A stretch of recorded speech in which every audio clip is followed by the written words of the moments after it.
Assalamualaikum warahmatullahi wabarakatuh.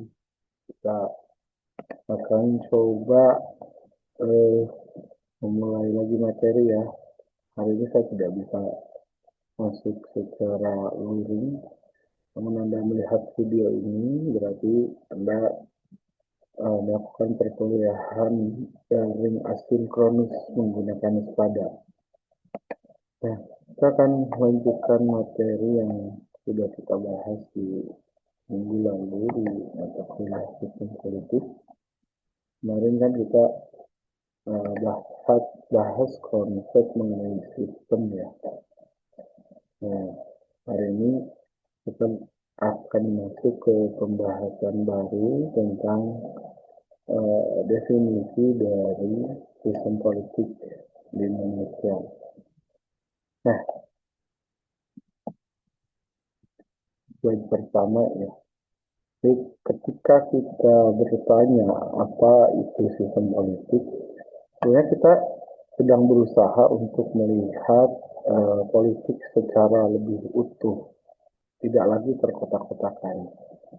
Nah, seperti yang sudah Anda jelaskan ke saya di minggu yang lalu bahwa pada perkuliahan sebelumnya tentang pengantar ilmu politik, itu ada berbagai konsep yang dipelajari, seperti misalkan state, government, nation, gitu ya. Nah, itu kan sebetulnya eh, pendekatan-pendekatan konseptual seperti itu hanya menyentuh ke ranah yang bersifat legal institusional. Seperti misalkan struktur negara, kemudian lembaga pemerintahan, atau identitas-identitas kebangsaan. Pendekatan ini tentu penting gitu ya, tapi seringkali melihat konteks politik itu pada bangunan formalnya saja. Jadi hanya menyoroti bangunan formal politik. Nah, kalau kita bicara perkembangan ilmu politik yang modern, eh, kemudian para ilmuwan politik itu ya menyadari bahwa politik itu jauh lebih kompleks dari hanya sekedar mengenal bangunan-bangunan formal politik. Jadi politik itu tidak hanya berlangsung di dalam gedung-gedung parlemen atau kantor-kantor pemerintahan, tetapi juga hidup dalam realitas relasi kekuasaan. Berbagai kegiatan-kegiatan seperti misalkan proses pengambilan keputusan, kemudian bagaimana perilaku elit dalam mengambil satu keputusan atau kebijakan. Juga ada faktor-faktor lain di luar struktur politik seperti misalkan adanya tekanan-tekanan dari kelompok kepentingan, kemudian ada di dalamnya opini publik hingga dinamika-dinamika yang muncul pada masyarakat sipil. Oleh karena itu, kebutuhan akan sebuah kerangka analisis yang komprehensif tentang politik itu perlu dikaji secara lebih mendalam. Nah, disinilah kemudian sistem politik itu menjadi sangat relevan. Ya. Sistem politik itu mencoba memandang politik itu menjadi satu keseluruhan proses yang saling terhubung. Mulai dari bagaimana tuntutan masyarakat atau kita sebut biasanya dengan input masuk ke dalam sistem, kemudian bagaimana tuntutan itu kemudian diproses oleh berbagai institusi atau aktor politik sampai pada akhirnya bagaimana kebijakan atau keputusan itu dihasilkan. Dan tidak selesai sampai dengan di situ saja, kemudian keputusan yang dihasilkan ini akan mempengaruhi kembali atau akan menjadi umpan balik kembali dalam input di sebuah sistem politik. Nah, dengan menggunakan perspektif seperti ini, politik tidak lagi kita lihat sebagai kumpulan lembaga-lembaga yang punya fungsi masing-masing berdiri sendiri, tapi merupakan sebuah sistem ya yang dinamis yang terus berinteraksi dengan lingkungannya. Sehingga dengan demikian kita memahami sistem politik itu adalah sebuah proses untuk membaca politik secara lebih hidup, kemudian lebih menyeluruh atau lebih kontekstual. Bukan hanya dari siapa aja yang memegang jabatan apa, tetapi bagaimana kekuasaan itu bekerja, bagaimana keputusan publik terbentuk, dan bagaimana masyarakat ikut membentuk arah politik itu sendiri. Nah, selanjutnya, dalam kajian politik modern itu konsep state, kemudian government dan nation itu sebetulnya memiliki posisi atau peranan yang penting juga, meskipun pendekatan sistem politik ini mempunyai kerangka yang lebih komprehensif. Misalkan kita ambil contoh state, itu kan eh, berkonotasi pada institusional specificity, specificity gitu ya. Kemudian ada authority dan legitimasi. Jadi negara itu dipahami sebagai entitas kelembagaan, dia punya wewenang tertinggi, punya kewenangan tertinggi, kemudian dia juga punya legitimasi untuk mengatur kehidupan suatu negara di suatu wilayah. Nah, di sini fokus analisisnya itu eh, berada pada struktur kekuasaan yang sah, kemudian bagaimana otoritas itu dibentuk, dipertahankan, dan diakui oleh masyarakat. Sementara jika kita kaji secara eh, dalam perspektif sistem politik, misalkan konsep kedua ya, government. Kalau kita bicara government itu kan, kalau dalam ilmu politik ya, dulu kita bicara tentang struktur apa saja yang membangun sebuah pemerintahan.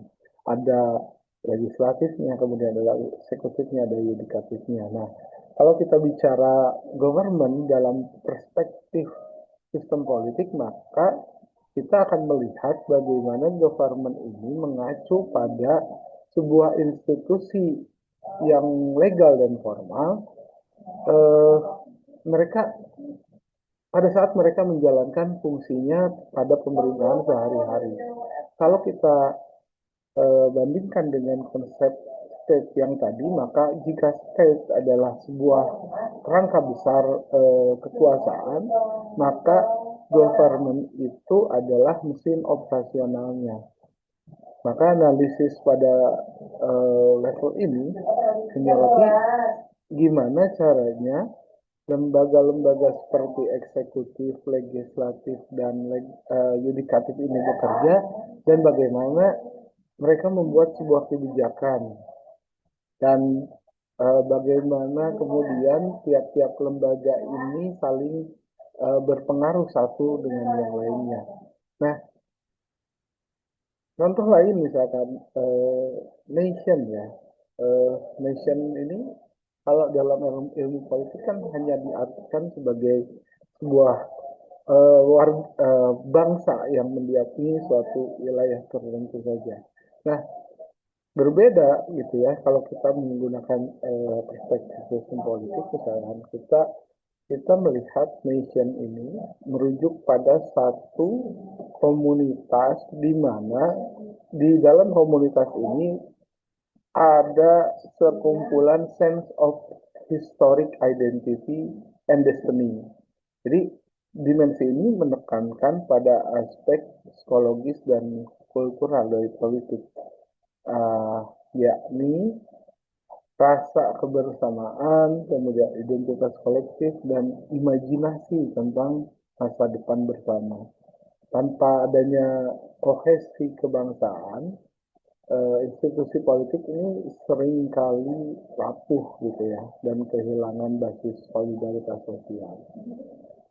Nah, dalam studi sistem politik, kita berupaya gitu ya melihat politik secara menyeluruh dan dinamis, sehingga ketiga konsep tadi yang saya ambil contoh, tiga konsep tadi yang sudah Anda pelajari dalam ilmu politik ini, kita akan lihat dengan pendekatan sistem. Kemarin kita udah bahas ya, Sistem itu terdiri dari subsistem mempunyai fungsi masing-masing, punya purpose yang sama dan saling mempengaruhi satu dengan yang lainnya. Nah, itu perbedaan perspektif antara sistem eh, perspektif antara politik dan sistem politik. Nah, saya akan skip beberapa hal yang tidak perlu dibahas.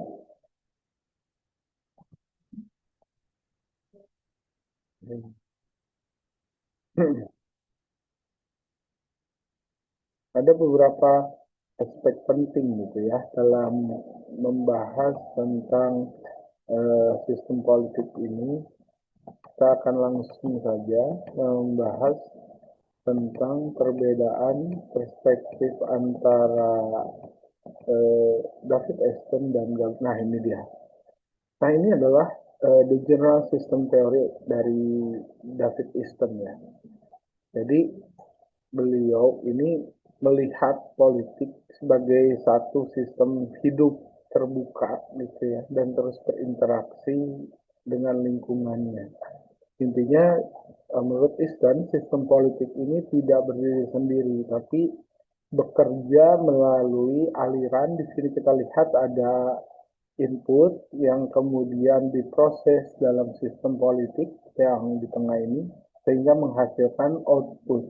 Nah, output yang dihasilkan lalu kemudian diterima kembali menjadi umpan balik melalui lingkungan.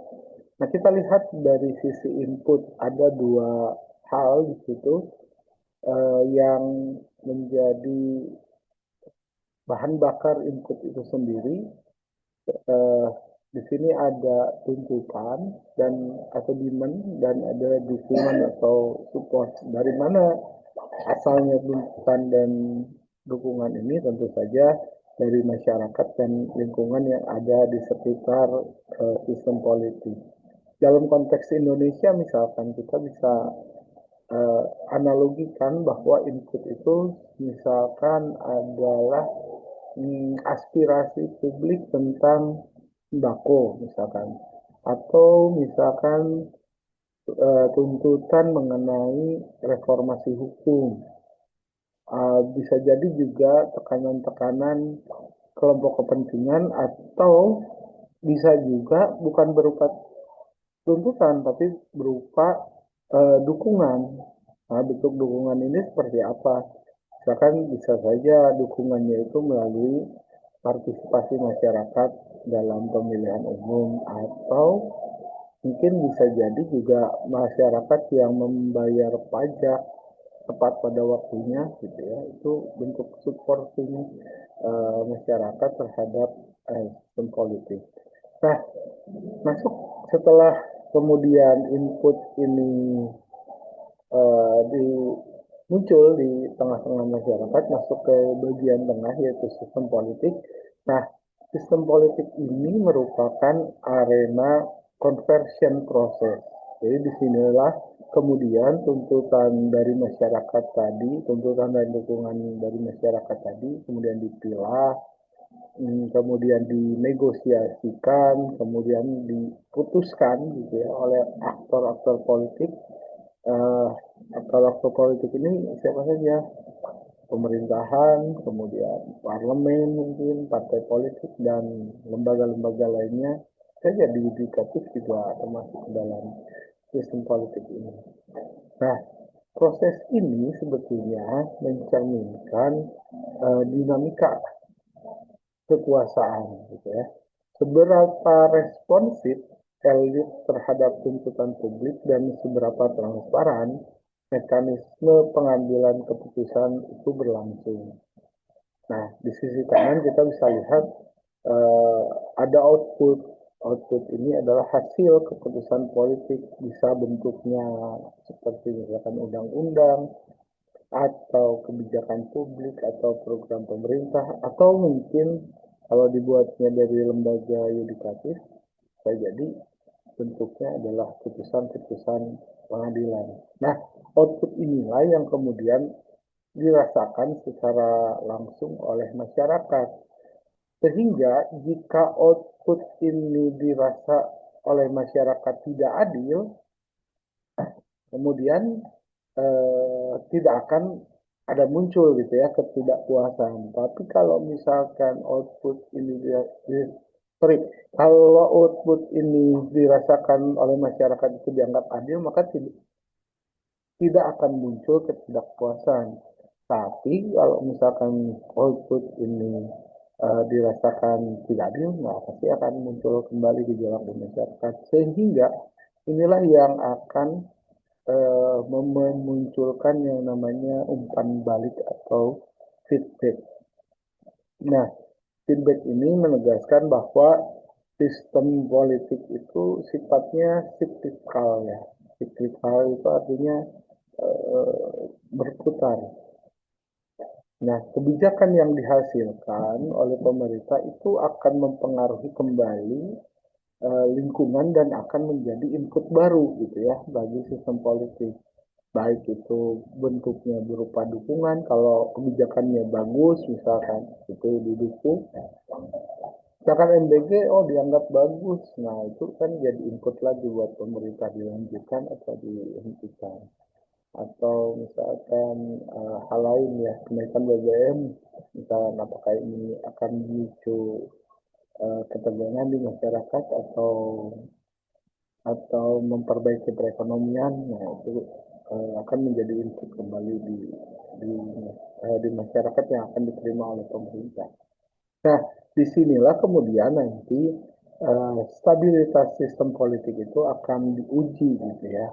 Apakah dia mampu gitu beradaptasi terhadap tuntutan yang terjadi di lingkungannya atau justru eh, kebijakan-kebijakan yang diambil oleh pemerintah ini menimbulkan krisis legitimasi atau masyarakat tidak percaya lagi gitu ya dengan pemerintah. Nah, sehingga Anda bisa lihat di sini bahwa proses politik gitu ya, terutama di Indonesia itu bukan soal lembaga saja dan memahami lembaga dan tugas-tugasnya, tapi merupakan proses yang dinamis antar masyarakat, elit, dan kebijakan. Nah, ini adalah eh, gambaran sistem politik menurut Easton. Nah, selanjutnya sebetulnya ini adalah merupakan pengembangan ya, merupakan modifikasi dari model Easton yang tadi. Jika model Easton tadi menekankan kan ada tiga ya, ada tiga, ada alur makro lah kita sebut seperti itu. Ada alur makro eh, yang disebut input, kemudian conversion dan output. Nah, dalam versi modifikasi ini kita memberi perhatian lebih kepada siapa sih sebetulnya aktor mengambil keputusan itu dan bagaimana proses internal pengambilan keputusan tadi berlangsung secara lebih kompleks. Nah, kita lihat di sisi kanan. Kalau tadi inputnya ada di sebelah kiri ya. Kalau sekarang kita lihat inputnya ada di sebelah kanan. Ini sama seperti yang tadi, terdiri dari berbagai tuntutan, dukungan dari lingkungan. Lingkungan ini siapa saja? Ini terdiri dari masyarakat, kelompok kepentingan, media atau bahkan tekanan global. Nah, ini juga berpengaruh.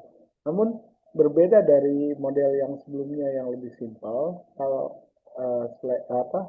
di model yang ini, di model modifikasi ini uh, lebih menegaskan bahwa sebelum masuk ke dalam sebuah putusan formal itu terdapat proses penyaringan yang lebih padat di dalam sistem. Nah, di bagian kiri kita lihat ada government decision making, government decision makers. Nah, ini adalah pusat proses konversi tuntutan dan dukungan tadi menjadi sebuah kebijakan. Ini menekankan bahwa politik pada praktiknya itu sangat dipengaruhi oleh aktor-aktor yang sifatnya konkret.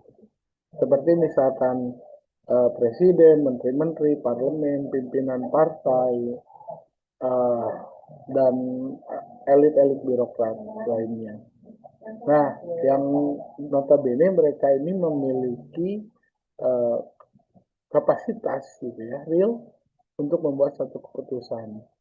Kita lihat ada panah ya, panah ke atas dan panah ke bawah ini menunjukkan bahwa tiap-tiap bagian atau sub dari sistem ini melakukan berbagai kegiatan, baik itu interaksi, kemudian negosiasi, bahkan mungkin di dalam proses sistem politik tersebut memungkinkan terjadinya tarik-menarik kepentingan antara elit yang ada di dalamnya.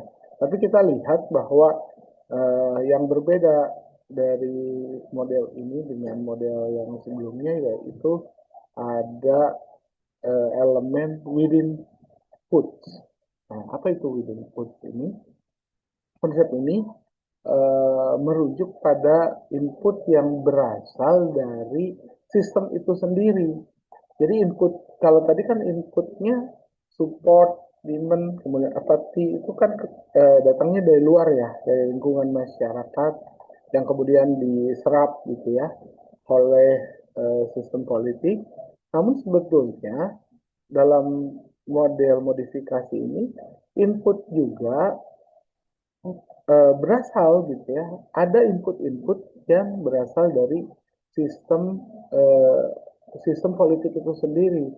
Apa contohnya misalkan? Ya, tadi adanya dinamika birokrasi gitu yang membuat proses pengambilan keputusan itu yang harusnya simpel menjadi panjang, kemudian ada konflik antar elit, kemudian ada berbagai kepentingan-kepentingan eh, partai koalisi atau misalkan kepentingan dari partai oposisi atau misalkan tekanan-tekanan dari institusi-institusi internasional lainnya. Ini bisa juga terjadi. Sehingga digambarkan dengan panah yang ke dalam dan keluar yang ada di dalam gambar tersebut. Nah, selanjutnya gitu ya, dari serapan tadi akan dihasilkan keputusan. Ini hampir sama ya dengan yang tadi, berupa undang-undang, kebijakan pemerintah, atau keputusan administratif lainnya. Namun proses itu nggak berhenti di situ, tapi di bagian bawah kita lihat ada menunjukkan feedback ya. Feedback itu adalah respon masyarakat lingkungan terhadap kebijakan tersebut. Nah, inilah yang kemudian feedback ini hampir sama ya, kalau feedbacknya yang menjadi input lagi.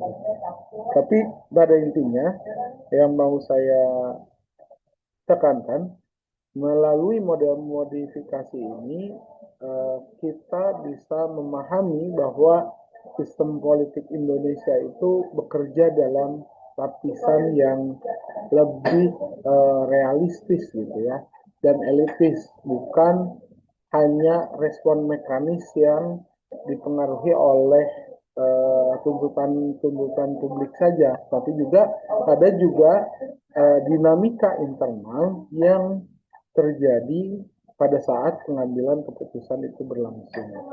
Seperti itu ya. Oke, Oke, ini adalah perspektif sistem politik uh, berdasarkan pendapatnya Gabriel Almond. Kalau tadi apa? David Easton, nah ini pendapat Almond. Di sini kita bisa lihat bahwa ada analisis. Jadi kalau kita lihat fungsi-fungsi sistem politik yang dinyatakan oleh Easton, ini Almond kemudian ingin menunjukkan bahwa memahami sistem politik secara komprehensif itu harus melihat bagaimana proses kebijakan benar-benar bekerja gitu ya, melalui peran-peran fungsional dalam masyarakat. Di bagian kiri misalkan kita lihat ini hampir sama ya dengan yang tadi, ada demand, kemudian ada support, dan kalau kita lihat bedanya, Almond ini membedakan antara dukungan menjadi dua bentuk ya, ada yang sifatnya partisipan support dan ada yang bentuknya subject support.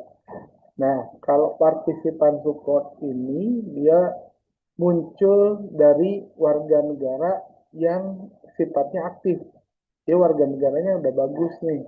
Misalkan supportnya ya, bentuk supportnya itu ikut gitu ya dalam pemilu, atau warga masyarakatnya ikut demonstrasi atau melakukan advokasi terhadap kebijakan. Nah, sementara ada juga yang disebut dengan subject support.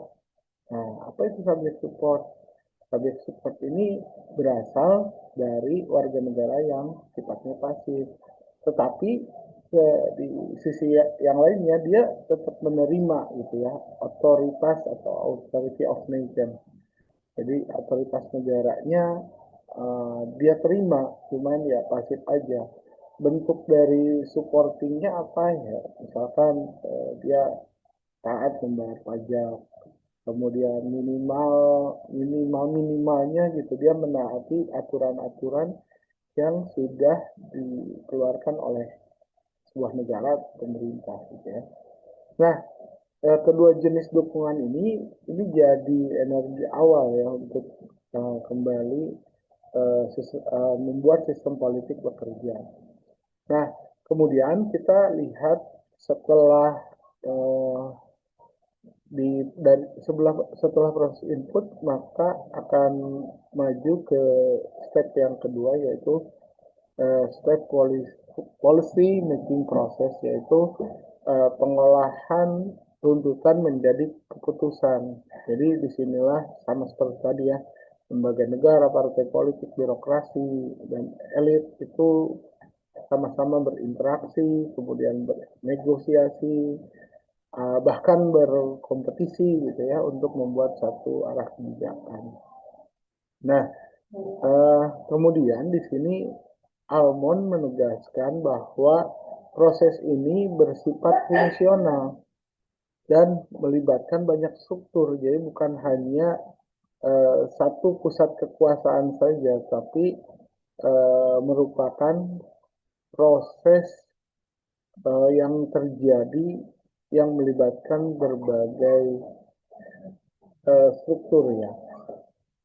Seperti misalkan di Almond ini mencoba mengklasifikasikannya menjadi lebih spesifik, misalkan ada extraction, contohnya pajak, kemudian ada distribution, bentuknya seperti bantuan sosial, ada regulation dalam bentuk undang-undang misalkan, dan ada simbol. Nah, simbol contohnya misalkan pidato-pidato kenegaraan atau simbol-simbol simbol-simbol legitimasi lainnya.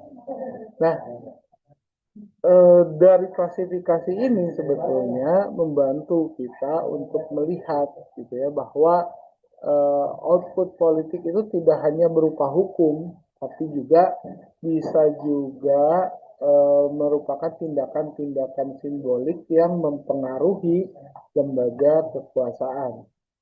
Nah, model ini juga sebetulnya menekankan pentingnya lingkungan. Kita lihat di kotak bagian bawah ada yang disebut dengan preceding environmental state dan endogenous change in environment. Apa itu? Ini menunjukkan bahwa sistem politik itu selalu dipengaruhi oleh kondisi sebelumnya dan perubahan internal masyarakat. Misalkan terjadi krisis gitu ya, krisis ekonomi, atau mungkin terjadi perubahan teknologi digital, atau terjadi dinamika-dinamika sosial yang terjadi di masyarakat. Nah, semua itu kemudian bermuara pada dampak akhir, dampak akhir yang ada di sisi kanan. Di sisi kanan kita bisa lihat di situ ada domestic and international welfare and security, yaitu eh, kesejahteraan dan keamanan baik di tingkat nasional maupun di tingkat global. Nah, dari kerangka Almond ini kita diajak melihat bahwa kinerja sistem politik di Indonesia, khususnya kalau kita compare dengan Indonesia, itu tidak cukup dinilai dari ada tidaknya suatu kebijakan gitu ya, tapi dari bagaimana fungsi-fungsi politik itu berjalan dan seberapa efektifkah gitu ya output meningkatkan kesejahteraan dan keamanan publik. Nah, pertanyaannya dalam konteks Indonesia hari ini gitu ya, fungsi mana yang paling kuat gitu yang muncul dalam sistem politik Indonesia, apakah fungsi distribusi, regulasi, atau justru simbolisasi politik. Nah, inilah yang akan menjadi pertanyaan mendasar yang harus Anda jawab di SPADA ya. Jadi silakan nanti Anda buka forum diskusi di SPADA Anda untuk menjawab pertanyaan reflektif ini. Saya pikir cukup untuk pertemuan kali ini. Nanti kalau misalkan ada pertanyaan, boleh dipertanyakan ketika kita bertatap muka. Terima kasih. Sampai jumpa di minggu yang akan datang. Assalamualaikum warahmatullahi wabarakatuh.